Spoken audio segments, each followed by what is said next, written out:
So what's going on guys, Kids here and welcome back to a brand new video. For today we are checking out Naraka Bladepoint and we will see if this game is worth playing in 2023. At the beginning of the video, we will take a closer look at the game itself. Then we will take a closer look at the different game modes and see how good or bad the hero and character customization is. And then lastly, we will go into the gameplay and see how easy or hard for a brand new player to pick this game up is and just play from the start. So just before we start, I want to give you a quick disclaimer that yes, this video is sponsored, but I'm not getting paid for saying positive or negative things about the game. All they said is to give a try to Naraka Bladepoint and see if I like it. So if you want to try the game out, click the link in the description, and if all this sounds interesting to you, then let's get right into it. So Naraka Bladepoint is up to 60 player battle royale with martial artist heroes with a fast-paced melee focused combat. My first impressions of this game was imagine Lost Ark or any other MMORPG, and instead of having to grind hundreds of hours for your gear, just matchmake with 59 other players and all of you are on the same level. So you just choose in which location you want to spawn and then let the fighting begin. So from the start, a new player is greeted with a tutorial that will take about 5 minutes to complete. My first impressions were actually quite good, as in most games you have to adjust settings and go through each one of your keybinds to set up everything properly. But Naraka Bladepoint even from the start felt great. The graphics surprised me that I could get such a good looking gameplay without changing anything, so this just motivated me to get into the game even more.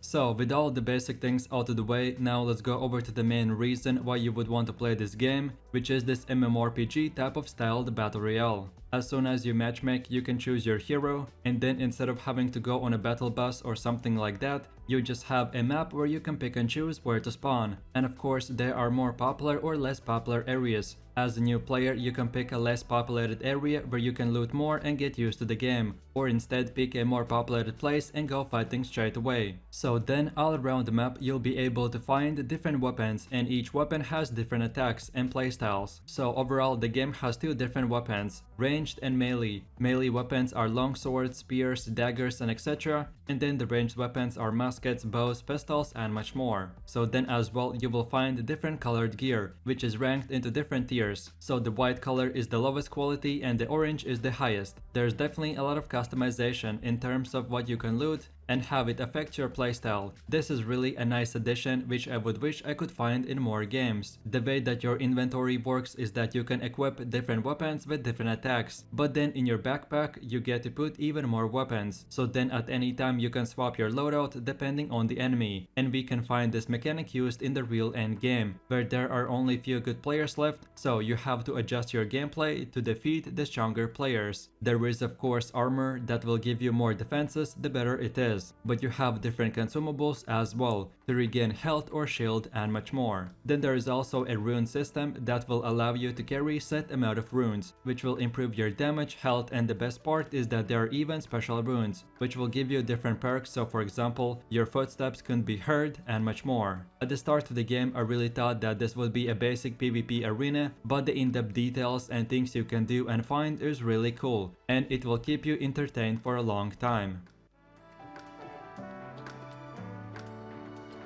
So then let's take a closer look at the game modes this game has to offer. So you can choose between 3 categories. The first category is called the training, and as a new player, if you want to learn the mechanics of the game and how everything works on a basic level, then this is the place for you. Then the second category is called the casual, and this is a team deathmatch mode where you get already weapons, so then you fight with other players and the player with the highest score aka eliminations will win. And just in a few seconds we will come back to the Omni's Nightmare mode and I will cover this in depth. And then lastly we have the third category called the survival, and this is the bread and butter of this game, where you start with nothing, so then you search for items and weapons and the last man standing will win. The Herald's Trial is a ranked game mode of this battle royale, and then the quick match is the same mode just without ranking. So then on top of all this I wanted to specifically cover this new game mode called Omni's Nightmare mode, and this is a zombie mode where the map consists of these Ember and Shadow corruptions. Each Ember contains a soul spark, while the Shadow corruption contains several soul lanterns. Heroes in the Embers or near soul lanterns regain health, while they lose health in the Shadow Corruption. In this game mode, players will be assigned 3 factions, and heroes have to obtain and put items in the Soul Spark to light them, and if you complete this objective, you will receive coins, which then you can use to get weapons and gear. Then as well, a cool thing is that after a hero dies, he can revive himself and revenge his attacker. So the game mode's objective is that all 3 factions are fighting, so the heroes have to light up all the 3 lanterns while the enemies, aka the evil ends, have to stop them and much more. I personally really enjoyed this game mode, and you should definitely try this one out. So then let's move over to the heroes, and Naraka Bladepoint has 11 options with a brand new hero called Justina, which we will cover just in a second. But basically each hero has 3 abilities, with 2 skills being normal and then the third one being your ultimate. Each hero as well has his own playstyle. So for example, the Viper creates a powerful blast that will knock your enemies back, which is pretty good crowd control technique. Then for example, the Kurami hero allows you to heal yourself and a teammate, making her an essential choice in duos and trios. I could personally go on and on about explaining different heroes and their unique aspects, but in a quick summary, if you're looking for different characters and playstyles to play, and you want that in-depth gameplay that your favorite MMOs have, then these different heroes will definitely provide that for you. So then lastly, just before we go over to the gameplay, a new hero was added called Justina.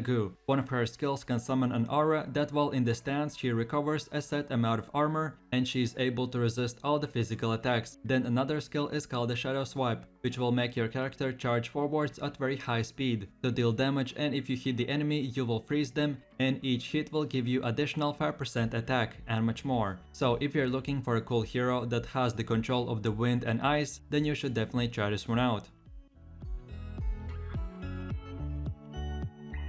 So then in terms of gameplay, Naraka Bladepoint has a lot to offer. The PvP feels very satisfying and impactful, and at the start I would recommend to try the first few games with bots, and this will be a great place to start because when I tell you that this game is not easy, I mean it. The difference between a decent player and a really good player is huge. When playing with my friends, I saw multiple teams getting 1v3'd by very good players. So if you're one of those gamers, then unlike in other games, soloing in Naraka Bladepoint is very possible. Like I've mentioned, the combat feels very fun, and if I would have to put my finger on it, I would say that it is a mix between a Black Desert Online, New World and Apex Legends. So with the melee and range combat you have so many possibilities, and just in terms of graphics this really feels like a lot more improved version of Apex Legends. So like in any battle royale, the more you will play the better you will get. But I feel like Naraka Bladepoint has this perfect balance for a new player being able to play different game modes that are not that serious and even bot lobbies. And then for the pro players having a ranked game mode, different events and much more. Then mechanics wise, there is no fall damage, so you can jump from one building to another one while doing crazy parkour. The game feels very forgivable, as if you're playing duos or trios, you can revive your teammates, so you don't have this pressure of trying to perform super well, so then you won't let your teammates down. And of course, last but not least, what game is truly worth playing if not for the character customization. So in a quick summary, you can make whatever you want. For each one of your heroes you have a in-depth slider that you can change your face form, face color, the different structures of your eyebrows and much more. This game has definitely very well character customization, and the best thing is that you can make multiple character profiles and save them. So at any point you can completely change your character from going with a skinny martial artist to then a very big beefed up warrior and much more.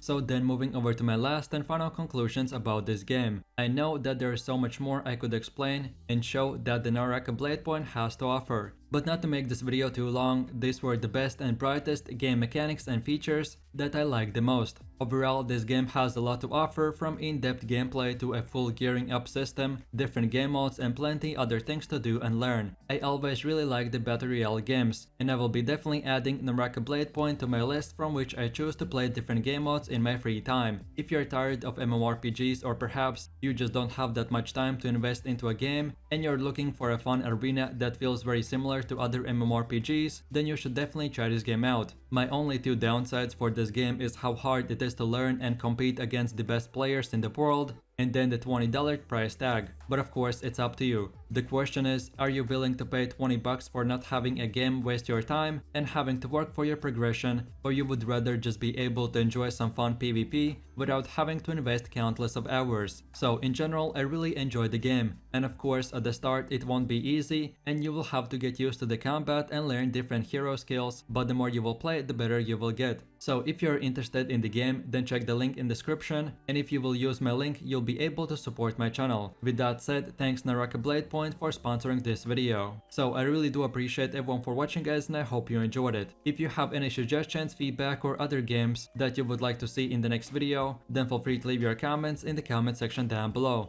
And while you're doing that, please click like, subscribe, and enable that notification bell, so this way you could support the channel and you wouldn't miss any more amazing content from me. With all this said, you have an amazing day and I'll catch you in my next video. So take it easy, peace.